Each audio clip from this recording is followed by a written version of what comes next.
is lunch break, and at a relatively new camp for the Burundian Amisom troops in GASHANDIGAH, south of Mogadishu city, a Catholic hymn echoed through the hollow former Defense Ministry building.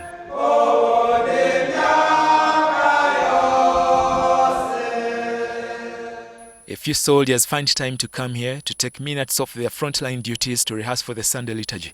The reverberating sound of the hymn is a refreshing moment that probably heralds new hope and courage for the soldiers to carry on the fight.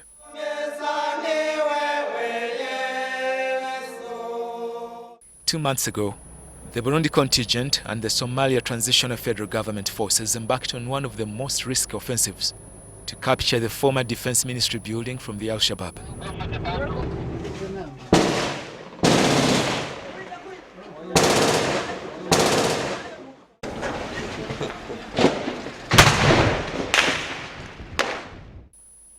The Al-Shabaab lost this important ground after an intensive battle that left many of them and a number of Burundi soldiers dead.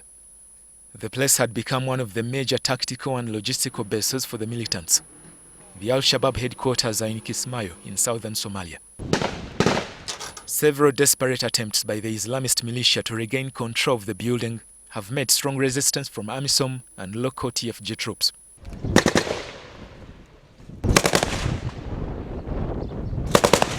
On the other side in the Hodan district, they are especially in the Bakara market, which is in the Hawari-Wadag district, and from that market, which is the biggest commercial hub in Mogadishu. We can promise say it can take us 2 days. 2 days? 2 days enough to take us to Bakara. The Al-Shabaab will live to remember the months of February and March. The group lost another raised expanse called African Village. Amisom is now using parts of this area and others to create a front that it will use to close in on the popular Bakara market and capture it from the insurgents. Yeah, you see after the log, yeah? You see where there is a shadow, yeah, a small shadow?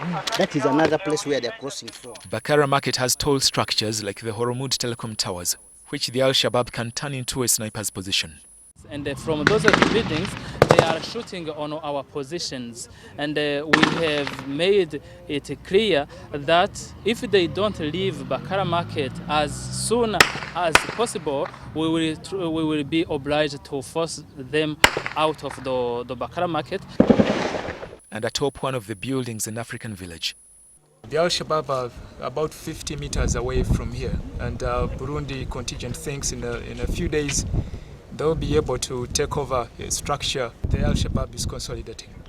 The structures used by the radical Islamists to launch offensives range from raised buildings, fortification trenches, and makeshift shelters. Amisom commanders say Al-Shabaab copied some of these tactics of urban warfare, like digging fortification trenches and using tall buildings for sniping from the Chechens. So, the commanders take time to plan and gather as much intelligence information as possible, and many times, the Al-Shabaab have made mistakes that cost them chunks of their territory in Mogadishu.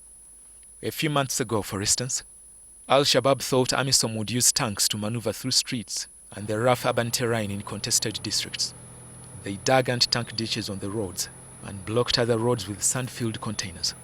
When that fails, they deploy their last options, and that is suicide bombing, either by putting IEDs along the roadside, or yeah, these are improvised explosive devices.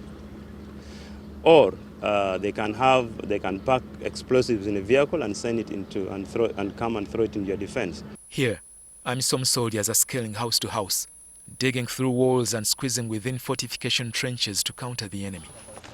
It was big. I could go inside. You could not see me. I'll even try to stretch my hand like this. I could not touch the 2 walls. Lieutenant Colonel Mbusi, who has fought in the famous Kilometer 4 junction, Bondere and other parts, is fully aware that militants have dug up roads like 15th May up to the 21st October road.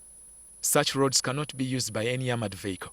Soldiers have to launch offensives from a distance until the insurgents flee, and also clear the surrounding areas of their remnants. As Lieutenant Colonel Mbusi consolidates part of WADGNAH road, which his troops captured a few weeks ago, he's planning how his men will cross over to open Industrial Street towards the east of Mogadishu, in order to allow residents to move freely. This is 26 June.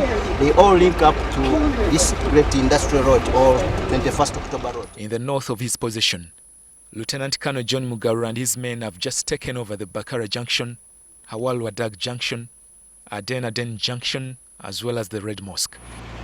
These junctions on the southern and western edges of Bakara Market, the largest local business area in Mogadishu, are overlooked by the Red Mosque Tower.